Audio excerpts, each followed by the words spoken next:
बिस्मिल्लाहिर्रहमानिर्रहीम। अल्हम्दुलिल्लाहि रब्बिल आलमीन वस्सलातु वस्सलामु अला सय्यिदिल मुरसलीन नबिय्यिना मुहम्मद व अला आलिहि व सहबिहि व मन तबिअहुम बि इहसानिन इला यौमिद्दीन, अम्मा बाद। आदरणीय दर्शक मित्र, प्रिय माताओं तथा बहनों, भाइयों और दोस्तों, मोमिन का वस्त्र सुंदर तथा साफ सुथरा होना चाहिए, विशेष रूप से जब वह लोगों के साथ हो अथवा सलात अर्थात नमाज की अदायगी के लिए बाहर निकल रहा हो। जैसा कि अल्लाह ताला ने कुरान के अंदर फरमाया है, या बनी आदम खुज़ू ज़ीनतकुम इंद कुल्लि मस्जिद, कि हे आदम पुत्रो, तुम पर सलात के समय अपने श्रृंगार वस्त्र अवश्य पहन लेना चाहिए, या आप अपने वस्त्र अवश्य पहन लिया करो। अल्लाह ने मनुष्य के लिए ये धर्म विधान बनाया है कि वह अपने वस्त्र तथा रख रखाव में सुंदरता लाए, क्योंकि इससे अल्लाह की कृपा, अल्लाह की दया की चर्चा होगी।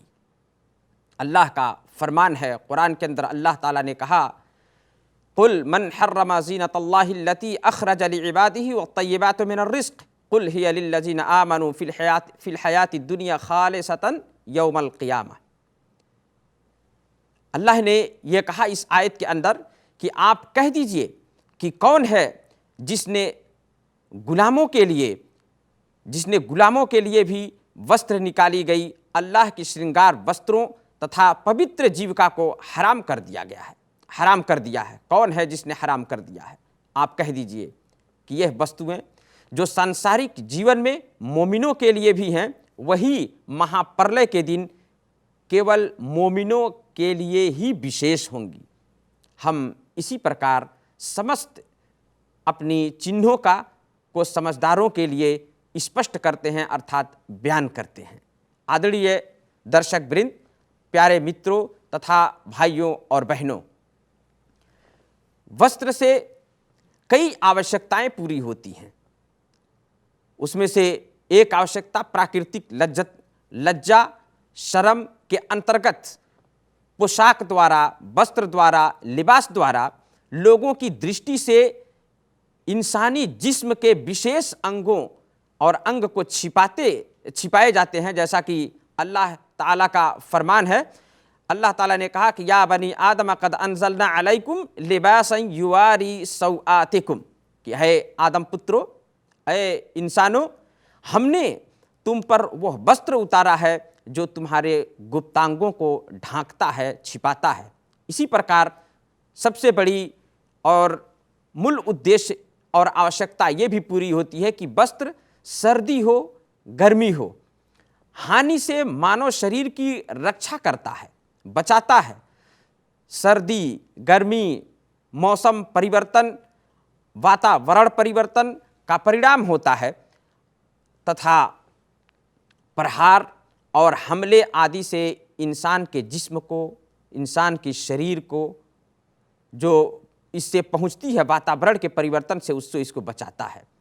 अल्लाह वस्त्र का लाभ बताते हुए कुरान के अंदर अल्लाह ने फरमाया कि वजअल लकुम सराबील तक़ीकुमुल हर व सराबील तक़ीकुम बअसकुम, कि उसी अल्लाह ने तुम्हारे लिए कुर्ते बनाए हैं जो तुम्हें गर्मी से बचाए, तथा ऐसे कुर्ते भी बनाए कि जो युद्ध के समय तुम्हारे काम आए। वो इसी प्रकार पूर्ण रूप से तुम पर अपनी कृपा दया की वर्षा कर रहा है ताकि तुम आज्ञाकारी बन जाओ। तो मेरे भाइयों और बहनों, इस्लाम ने वस्त्र के प्रति जो एक दया और कृपा, अल्लाह की विशेष कृपा का वर्णन किया है, तो इसी प्रकार इस्लाम ने किसी विशेष वस्त्र का चयन भी नहीं किया है। हाँ, परंतु उत्तम है, अच्छा है, सबसे श्रेष्ठ है कि देशवासियों के समान ही वैध वस्त्र पहना जाए, जिसको शरीयत में हराम नहीं किया गया है, वह वस्त्र पहना जाए और देशवासियों के समान, चाहे वो मुस्लिम हो या गैर मुस्लिम हो, देशवासी हो, सामान्य वस्त्र जो उस देश का रीत है उसको पहना जाए और इसमें किसी प्रकार की कोई आपत्ति इस्लाम ने नहीं बताई है। इस्लाम प्राकृतिक धर्म है एवं उन लोगों से इस्लाम ने जीवन के दौरे हयात जिसको कहते हैं, जीवन की रोज़मर्रा की ज़िंदगी के लिए वही विधान बनाए हैं जो शुद्ध और प्रकृति है, जो सही है और जो मनुष्य के लिए उसके जीवन में, रोज़मर्रा के जीवन में उसके लिए जो सही है और उपयुक्त है, स्पष्ट बुद्धि, सामान्य ज्ञान तथा सादर भावना के अनुकूल है। ऐसे नियम तथा विधान इस्लाम ने बनाए हैं। मुसलमानों के वस्त्र तथा श्रृंगार के विषय में मूल शिक्षा यही है कि वो सभी के सभी वैध अर्थात हलाल हैं, जायज़ हैं। इस्लाम ने लोगों के लिए किसी विशेष वस्त्र का चयन नहीं किया है। इसके विपरीत इस्लाम में हर वह वस्त्र मान्य है जिससे बिना सीमा उल्लंघन किए, इस्लाम ने जो सीमा निर्धारित की है उसकी सीमा को उल्लंघन किए बिना वस्त्र की मूल आवश्यकता पूरी होती हो, वो सभी वस्त्र वैध तथा जायज़ हैं। अर्थात अल्लाह के रसूल सल्लल्लाहु अलैहि वसल्लम ने भी अपने युग के वस्त्र पहने जो गैर मुस्लिम थे, अपने समाज में, जिस समाज में आप रहते थे वही वस्त्र आप भी पहने। किसी विशिष्ट, किसी खास वस्त्र का आप सल्लल्लाहु अलैहि वसल्लम ने आदेश नहीं दिया, और न ही आपने किसी विशेष वस्त्र को पहनने से रोका। इस्लाम ने केवल वस्त्र में कुछ विशिष्ट गुणों से रोका है, कुछ खास विशेषताएं जो इस वस्त्र में हों उससे रोका है कि ऐसे वस्त्र ना पहना जाए। वस्त्र समेत समस्त व्यवहारों में मूल शिक्षा यही है कि सब के सब हलाल हैं सिवाय उपासना के। उपासना विपरीत अन्य चीज़ों के, इसमें वास्तविक क्या है उपासना के अंदर कि उपासना के विषय में ये वास्तविकता है कि वास्तविक में ये हराम है, लेकिन उपासना के विपरीत अन्य सारे मामलों में वास्तविकता यह है कि इस्लाम में सब हलाल हैं जो इस्लाम ने हराम किया हो। लेकिन उपासना में असल है कि हराम है इल्ला कि इस्लाम ने जिसको हलाल किया हो और जिसको करने की, जिस प्रकार इबादत उपासना करने की इस्लाम ने करने का आदेश दिया हो। इसलिए कि उपासना के लिए ये उपासना है, ये इबादत है, इसके लिए प्रमाण चाहिए, जबकि उपासना के विषय में मूल शिक्षा यही है कि जब तक प्रमाण न मिले सभी प्रकार की उपासनाएं अवैध तथा हराम हैं। अल्लाह के नबी सल्लल्लाहु अलैहि वसल्लम ने फरमाया कि कुलू वशरबू व तसद्दकू वल्बसू फी गैर इसराफिन वला मखीला।